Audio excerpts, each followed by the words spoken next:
తెలంగాణలో మరో private travels bus ప్రమాదానికి గురైంది. నల్గొండ జిల్లా బుగ్గబావిగూడెం వద్ద అతివేగంగా వెళ్తున్న ప్రైవేట్ బస్సు ట్రాక్టర్ను ఢీకొట్టింది. ప్రమాదంలో ట్రాక్టర్పై ప్రయాణిస్తున్న 4 కూలీలు తీవ్రంగా గాయపడ్డారు. చెర్రీ ట్రావెల్స్ బస్సు ఏపీలోని కావలి నుంచి హైదరాబాద్కు వస్తుండగా ప్రమాదం చోటు చేసుకుంది. ఘటనపై పోలీసులు కేసు నమోదు చేసి విచారణ చేపట్టారు.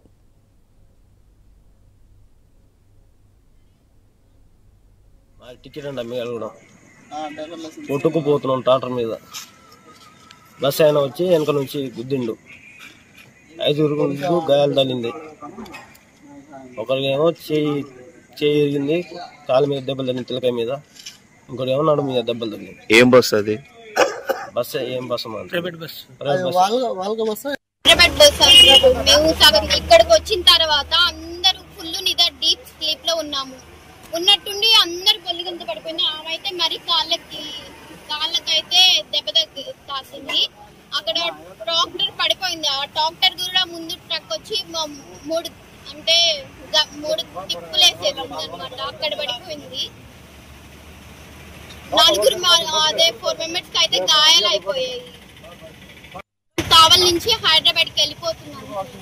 ఏ టైంలో జరిగింది? 20 ఆ టైంలో. మొత్తం ఎంతమంది ఉన్నారు బస్సులో? బస్సులోనే ఒక